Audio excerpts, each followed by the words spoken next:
I'm here on Mettalworx.com with Chaos Theory and you guys are mainly based in Halifax, or? Yeah, we are based in Halifax, but we don't live in Halifax. Yeah.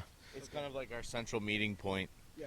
You know, we're an hour away from each other, but around Halifax. Right on. Yeah, we're kind of the same way in our band, but not quite an hour. It's more like 20 minutes, but still. All right, so you guys didn't play this festival this year. We're here at the Maritime Metal and Hard Rock Festival, by the way. Now, did you guys do the first 2 years or just last year? First 2 years, yes. Okay, so what can you tell us about your past experiences with the festival? And I mean, obviously you're coming back as spectators, so obviously there wasn't anything that turned you off about the festival. You guys must have been treated well and the whole bit. Yeah, I had a gold-plated bed to sleep in. That was pretty nice. Jay was really helpful in that way, and a lot of virgins with leaves. Exactly, all the virgins and the royal treatment. Yeah. We got it all. I mean, I had gold flakes to put on my hamburgers and stuff. It was great stuff. Yeah. The festival's it's awesome. We fully 100% support it. Like, as fans of music, you know, it was awesome to play the first 2 years, but it's kind of fun just to come back and be, you know, part of being a fan again, you know. Yeah. And we really are fans of like tons of these bands. Yeah. And we play with, you know, a number of these bands, and it's good to see, you know, the Maritimes is finally getting some local, you know, festivals and everything else. And the past couple of years, it's only getting bigger. So I mean, you just got to be positive and keep coming and support, and just whether you're playing or not, and you know, it's going to grow, and it's going to be a good time, you know. And also for people that don't know, Lex here does all the graphic design for the festival and stuff like that. I do. That's my, if you see the logos and stuff, I work with Jay with all the graphics and marketing and branding and stuff like that. So, yeah. Yeah, I remember last year he was talking about how he sends you something that looks like Hannibal Lecter would have wrote on his prison cell wall, stick figures, and then you make it look cool. Yeah, I get a lot of napkins from him, and it's like, man, I first I asked him what it was, and then when he tried to tell me what it was, I'd make a napkin look like a paper towel. You know what I mean? Like, it's pretty cool. It's pretty cool. Massive. Scots or Bounty? Yeah. You know, sometimes it's no name depending on my resources. You know. Like, who's sponsoring us? Yeah. Oh, there is a superstore right over there. So, okay. So, you guys have been recording a new album. Yep. And it is full length. It is. It's 8 songs. Okay. It's been a work in progress for 3 years. Wow. Yeah, I've been writing, but it's kind of interesting. We call it the album. The title is "We Are Disaster," and we have overcome a lot of disasters to make this album come. So we're stoked. Like, Shane came in. Was it 2 years now? Year and a half? I don't know. Last summer, yeah, 1 year. Felt like a lot longer. Came in and totally put his own creative thought into all the music that we had presented him, and it's amazing. It just totally, almost like, you can say we were working on this album for 3 years, but it really didn't get written until, you know, even when Sean joined the band. You know, it changed again for a much better sound. So it's, when you listen to the album, there's a lot of history in it, but it just came out really good. So now, you guys were all kind of laughing about like overcoming certain things. Is there any stories you want to divulge? Like, was there anything quirky or something like that happening? I mean, I was in a previous band, in a prog band, and things weren't, you know, going the way that I wanted. I wanted to be playing often and playing and getting out there and whatever, so I had to put on the brakes there, and these guys gave me an email, sent me an email, and we played before a number of shows and whatever, and it just felt right. They needed a drummer, so they had a bunch of festivals and everything lined up, and at the time, you know, I needed, you know, hired gun was okay with me. I just needed, you know, to be in the seat and playing some shows. So, but now he's like our little brother. Yeah. So now he's part of the band. You know, big part of the band, man. Like, I mean, it like took my experience and my level of knowledge to a whole new level. I'm trying to say, you know, I've relearned a lot of stuff because he brought a lot of challenges to us. Not like we threw a bunch of stuff at him and say, hey, do this. He's like, well, and he threw it back. Right, he threw it back. Exactly. He threw it back, and he just really said, well, this is what I hear, guys. And I'm like, I hear it too. And it took a while at first, you know, to get adjusted to that, because the drummer we had before, just totally different drummers, right? Yeah. And then it's like, So this is really bringing a lot more, a lot more flavors in our music. And I said, well, I gotta put on the hot sauce on my guitar, man, because I gotta, I gotta give her, right? I So think more than ever, we challenge each other in the studio now, and in practice and rehearsal, and it's made us a better band. Like I think people who saw us 3 years ago won't even think that it's the same band. It's changed that much. Everything, the delivery, the songs, it's all turned upside down. So we're really excited, super excited actually.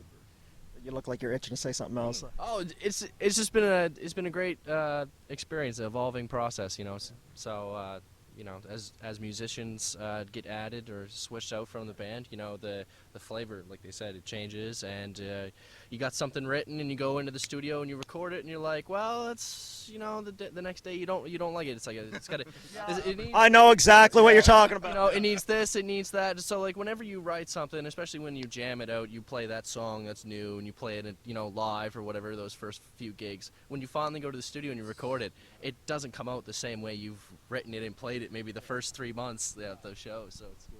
yeah, definitely the studio. And that was great, but now all the stuff is recorded, it's being mixed right now and stuff.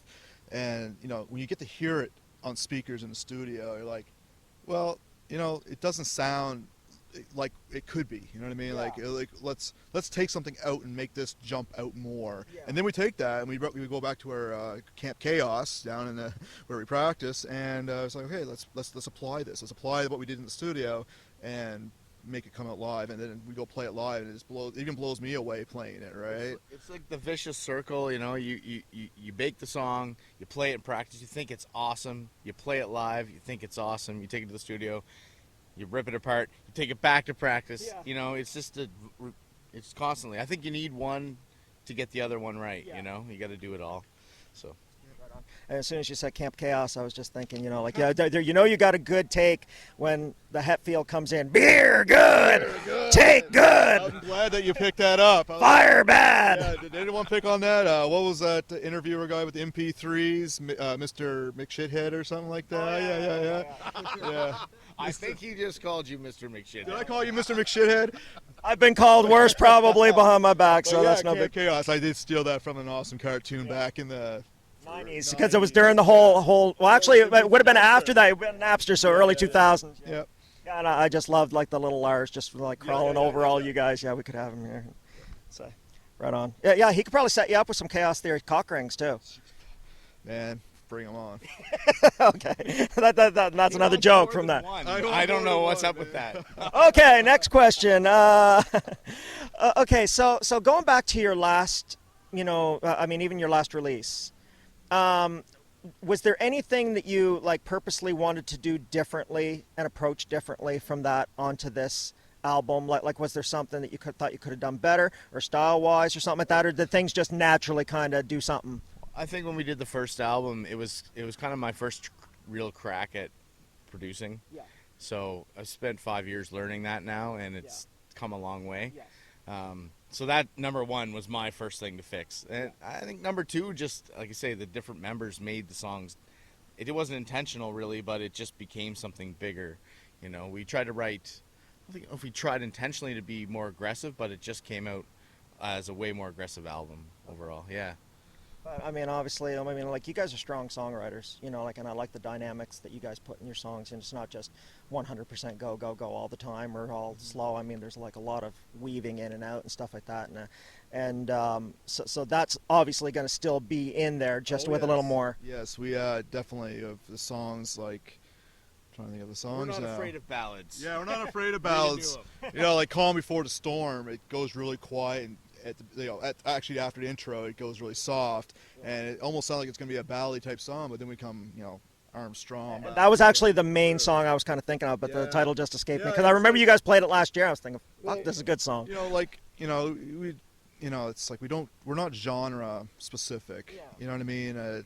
We just never. We call ourselves alternative metal just to put a name out there. It's the only thing we can put, right? Because we just throw everything. Like we write another new song that has a lot of thrash influence on it. It's like, holy cow, it's like people are going to be like, man, this is like a mixtape. You know what I mean? Because it's just not one genre. We don't even like the terms genre. We don't even like the title genre, because it itself causes groups and Because then somebody would be like, no, they're not this, they're that. And then next thing you know, you got two people like arguing over what chaos theory sounds like. Exactly. And I think that, once this album comes out, I think it's more the sound that we were always trying to go for. Our influences are really coming through now. Everybody's influences, from Shane, Sean, Rock, me, and Tim. Our influences are really, and because we know each other so much better than we did 3 years ago, we can mold things better. You know what I mean? Like, I come with an idea, he comes with an idea. Not to mention that we're all guitarists. Like, everyone in the band plays guitar, so we're not going to run out of material. Even though we've been approached by people that say, hey, you want to use my stuff? I'm like, oh, yeah, sure, leave it there, but we got stacks and stacks of stuff, right? And, we got a riff that we're working on that Shane put together. We got riffs from Sean, got my riffs, got your riffs, got Tim's riffs. And that's what's going to make the album you're not going to be able to sit there and say, oh, they're like Metallica, or they're like Megadeth, or they're like Dream Theater, or they're like Tool, or they're like... Maybe more like a little bit of this, a little bit of this. A little bit of this, a little bit of this. So, like, you're not going to make really... And that's what we're going to stick with it. We're not going to try to sell out and say, oh, yeah, we're a metalcore band, this is what we are. I don't even know what genres are anymore. I'm getting to that age where it's like, well, what used to be metal was not metal anymore. And when I think, the Abe Simpson thing that when back in my day, I'm getting to that age now where I'm like, I don't know, I just like it, I mean, back when we were growing up, it was, you had thrash, you had the new wave of British heavy metal that didn't even have that title yet, and then you had glam metal. The glam metal stuff, and so I mean, and now it's, it's just like there's black and thrash, there's this thrash, there's that thrash. I mean, just thrash, you got like 5 or 6 to death metal, blah blah blah. Grunge thrash, like there's just, and those groups. I just find that there's still this, like, oh man, they're not this. They think they're this, or call themselves this, and like this. I'm like, why are you worried about that, right? But it's the nature of the beast. I had a conversation with Dylan from Forward Unto Dawn, because I was confused about genres, and I'm like, he's young, he'll know what they are, and he tried to explain them to me, and I still really didn't understand what the difference between this and that was. So I think there's definitely a generational thing that's happening that. Yes.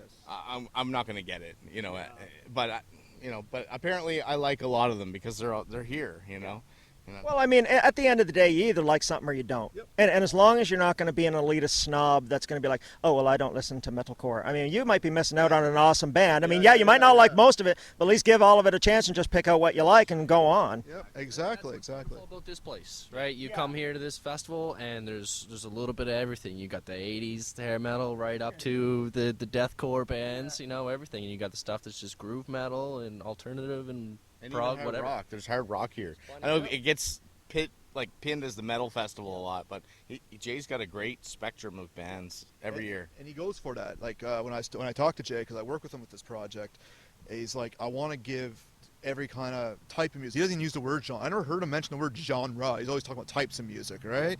And he wants to, he's like, I want to get people to introduce to different styles and types of music and do it all in a festival. Like he said, I'm not going to say this is a metal fest and this is just a hard rock fest.